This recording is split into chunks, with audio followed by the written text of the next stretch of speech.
What's happening, everybody? I'm Simone Malone, live out of Studio 236. Well, today I have an exclusive spotlight. What a pleasure it is to be able to interview this particular man that you see sitting on the side of me. We grew up together as young children in the Winfield section of Philadelphia back in the 70s and 80s. We are from that time. He's 48. 48. And I am 49, soon to be 50 next year. And we grew up on the same block, which was Gaynor Road. He's a part of the Jones family. I was a part of the Malone family. And he's doing some amazing things as an entertainer, as a mixologist, and coming out with this wonderful book that we're going to talk about. And I'm going to let him share that in just a moment. So, ladies and gentlemen, let's welcome for the first time the Studio 236. And, of course, right here with the Radio Feel Good Man, my childhood friend. Thanks for having That me. brings back so many memories. Marcus R. Jones. Welcome to the show. It's good to be here. How do you feel? I feel fantastic. Did you enjoy being on the radio? I did. That was very comfortable. It was a new experience for me, but I enjoyed it a lot. Good.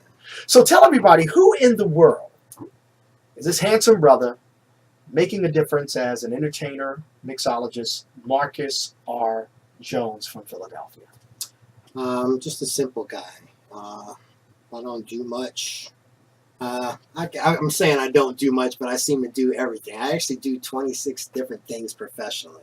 26? 26. Not 6, but 26. Not 6, but 26. Yes. Wow, we're not going to go down that list. Well, customer service is really, it's Sure. it's a broad field, but most of my talents and my experience lies in the customer service field. Okay. I have 12 years of management experience, but that's all here nor there because at my heart, who I am is an artist. Yeah.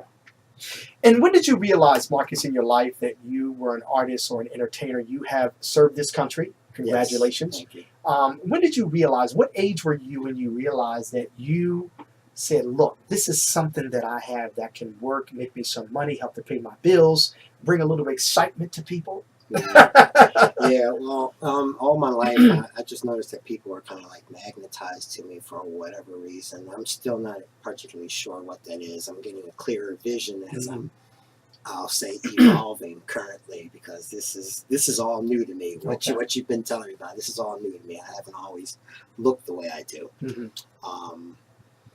But yeah, I'd say it was early on. I just had a passion for being in front of people. When I performed in plays or singing in a choir or singing in front of people at the church, I was just very comfortable.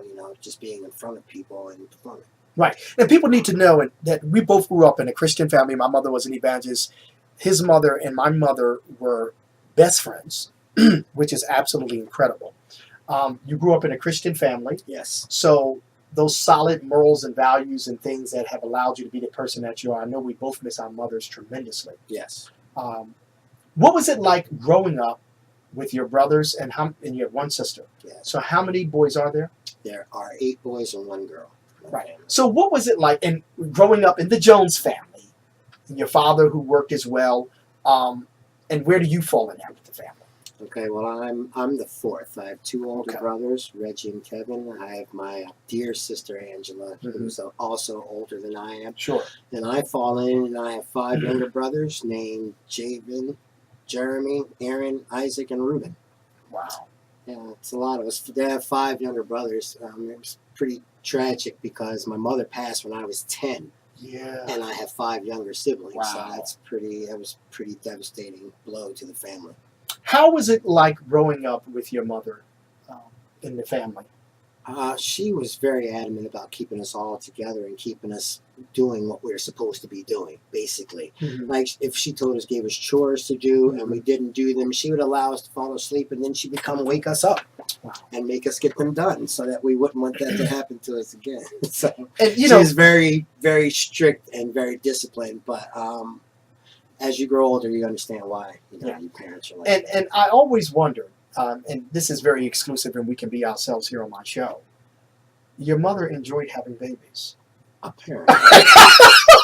Now, I look at it, I just wondered, what did we own a television? now listen, if mom was living today, Yes. and to all of your siblings and family and friends that love you, if mom was living today, would you say, Marcus, that you probably might have Oh, there were 18, 20? She just believed in a big village. there'd have been at least 13 and 15, somewhere between 13 You and got to be 15. kidding. No, I'm positive because at the time she passed, unfortunately, she lost number 10. Yeah. Yeah. It was another boy. Yeah, I in remember. fact. Yeah. Remember. It's very, very Yeah, it was devastating. it was tragic. Yeah. But God has kept you all. And, Yes, and He that's, has. That's a great thing. So we're blessed in that respect. Right. So what do you remember most about growing up on Gaynor Road and being around my family, being around me, that allowed you to learn more about who you are and to grow up to be the person that you are today, to be the man that you are? You had such diverse personalities on that block, and growing up. It was just like an experience of just like diversity and intercultural relations between. We're the same. We were all being raised like the same with the same values. But you had bad kids and you had good kids, and because some kids you got into fights with like all the time, and then there were other kids that you pretty much you couldn't wait to go out and play with. But basically, as a whole, all the families knew each other. It was just like so interconnected that there was basically we were all family.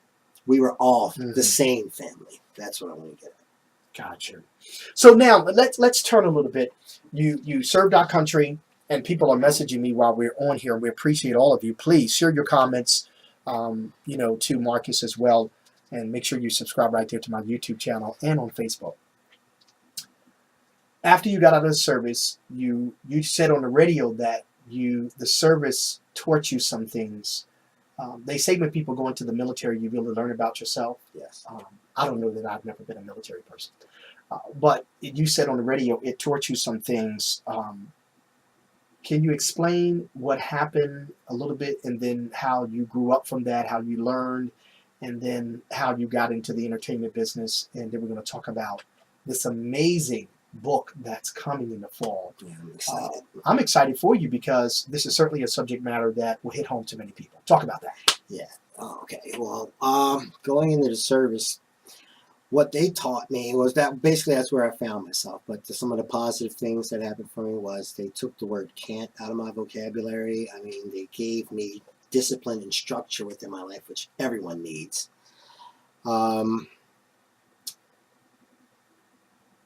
It was just an experience like no other. There are things you're going to do in the military that you would never ever approach thinking about doing as a civilian, so to speak. So it was a little crazy to me in there. Like they would be training us on a certain day. Like for instance, there is a training exercise called the Dunker, where it is basically a simulation of a helicopter that's crash landed in the water, and you have to get yourself out of there.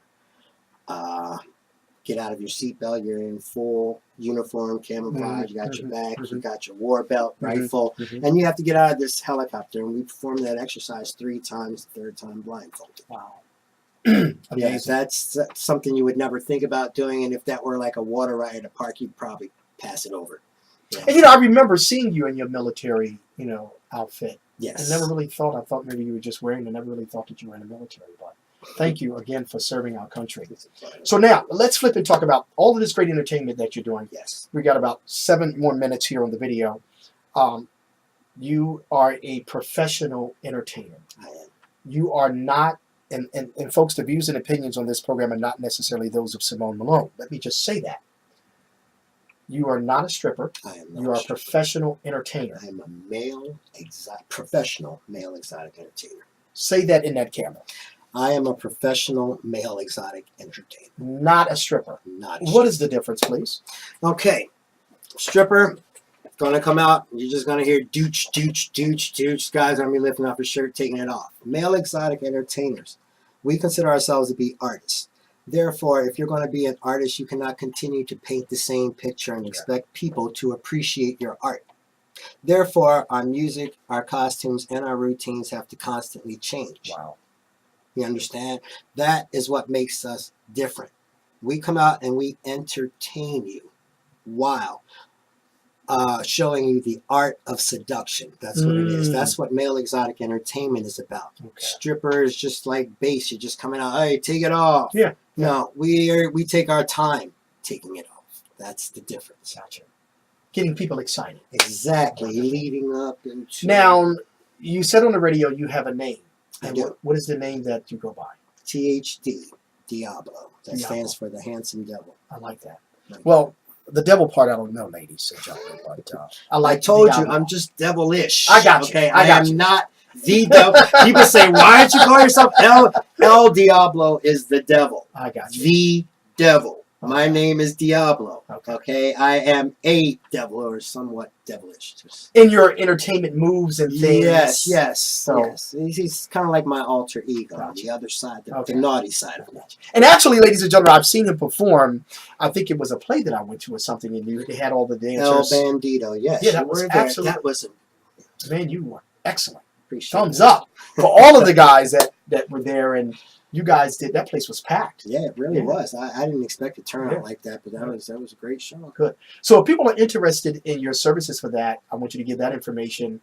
In fact, shoot that to them now before we talk about you being a mixologist. Yes. So not only do you get the professional entertaining of him performing, and afterwards, or maybe before he does it, you might want a drink to make you at ease. So I So, craft those Yeah. cocktails. well, go ahead. Talk about that. All right. Well, No, give the information how they can reach you first. Go ahead. okay. If you want to reach me Please do. to book me perhaps for a private event, you can reach me at THD Diablo the Entertainer on Facebook. Gotcha. If you need me for any other services, I will do bartending or mixology at your private events also. If you're interested, you can reach me at Marcus R. Jones at Facebook or on Instagram at MJ_2K17. Wonderful. Thank you. Now, let's tie this in as we get ready to wrap up the show, because this is just letting them know what's coming, because you're going to be back in the fall once the book is available. Understood. Looking forward to it too. Ladies and gentlemen, this is a very interesting title of the book. Many people have talked about this, and he's coming from a different perspective because he has come up with 100 questions for men and for women, the same question to put together this book. What is the title of this book? The title of this book is The Lowdown on the Down Low. Look in that camera and tell them that. It's the lowdown on the down low. Now, what is this all about? I've been hearing people talk about, over the years, they don't talk about it as much, the down low. Men being on the down low. Women are on the down low. So you didn't want to say men, but women too. Where did you come up with this, Marcus? Basically, it's just about what we do behind closed doors. It's not necessarily targeted toward any specific sexual preference. Gotcha. What I'm looking to do is I'm looking to find a group of diverse men and women. Okay, I want multi-cultures.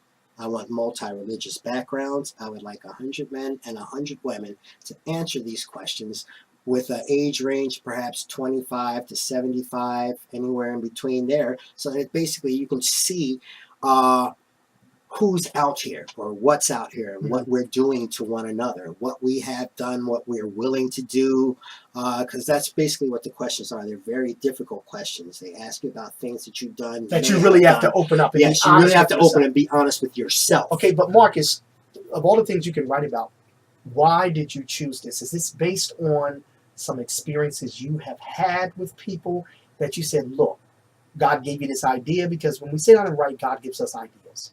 That you want to bring more awareness so people won't be hurt, that people will make better choices. Is that correct? Exactly.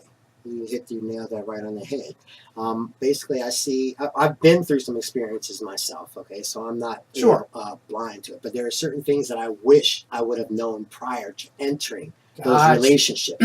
So therefore, the premise behind this book is basically to give insight to certain things that you might want to know about people before entering into relationships. And it has a lot to do with where they came from, which is basically where the question's asked. It goes all the way back to your childhood up into adulthood. Wow. I was hoping to get to ask you a few of these questions. So give them a feel of kind of like what the questionnaire would be like. Give you a couple questions from the beginning, couple from the middle, couple from the end, because the questionnaire definitely gets increasingly difficult the more you take it, the longer you go into it. Okay, questions 1 through 25, not so bad. Questions 25 through 50, it's getting a little more personal. Questions 50 through 100, you'll definitely be probably taking some time to answer those questions. Gotcha. So, we're not going to have you to throw out a question on this program right now, but Okay. People can participate in this. Yes, they can. And how can they participate? If they're interested, and I need people that are going to be 100% honest, because if you're not, there's no point in me filling out my questionnaire and having me write a book that doesn't make any sense, or it's just like based upon falsehoods. We don't want to do that. We want what's actual. We want people that are going to just basically, as we say nowadays, keep it 100. Keep it 100%. Yes, Pure 100. love. Keep it 100 on my 100 question questionnaire. Right. All 100 men, all 100 women. Wonderful. Now, go ahead and give your information again if they want to contact you, and give some shout outs. And we want to thank the restaurant for providing us a great meal for this show. Afterwards, I thank you, and plug the restaurant. Go ahead. I will. I currently am a waiter at Arde Osteria. It's a little Italian restaurant out in Wayne, Pennsylvania. The address is 133 North Wayne Avenue. It's upscale casual. You'll basically be receiving some of the finest food, but you can come as you are. You don't need to dress up, but it's basically some of the finest food from Chef Ralph Sotero. He's an amazing man. He's very creative and fast. Okay, that man will put your food out before you know it, and you'll be wondering why it tastes so good. This gentleman is going to enjoy his chicken parmesan tonight, Yes. so I can't wait for him to tell me what he thought of it. And I want to thank the chef. Tell everybody the chef again. His name is Ralph Sotero. Mr. Sotero. Yes. Thank Ralph you Sotero. very kindly for looking after the Radio Feel Good Man, Simone Malone. Give the address where people can come and get a wonderful meal. The address will be 133 North Wayne Avenue in Wayne, Pennsylvania. Wonderful. We'd love to have you. Get any other shout outs you want to give real quick, and I want you to share your final word about this book that's going to be coming. Okay, I'd like to give a shout out to all the people who consulted with me on this book and helped me with the questions. You got my cousin Lucretia, you got her husband Keith. Gosh, there are so many people. I want to do my cousin Rhonda. I want to do my daughter. I want to do my son Marcus Jr. Jasmine, I love you. It's just been a pleasure, and I'd also like to give you a shout out for giving me the opportunity to be here on your show. Absolutely. It was a pleasure being here. It's all about bringing it fresh and first. We believe in bringing up close and personal interviews, and this is my dear childhood friend that we grew up on the same block, same neighborhood, in the Winfield section of Philadelphia. Both of our parents raised us very well. Look how amazing this man looks, soon approaching 49 next year. He just had a birthday. Happy belated birthday. And I'm going to be 50. Folks, you got to take care of yourself. Give yourself, as I say, to feel whole and complete each day. That is spending time with God, taking care of your body, being in relationships where people can add to you and not take away. Exactly. So you want somebody to add to you. And some of these questions that's in this particular process of him putting together the book will help you to have somebody to add to your life. Tell them the title one more time. The title is The Low Down on the Down Low. Wow. Some of you know that you're on the low down on the down low. We got to get it together. We want these relationships to work. We have to be first, have an integrity, be open, be honest with ourselves, and help the people that want to be in your circle of concern and influence do the same. That's the only way that you're going to grow and you're going to be able to love unconditionally.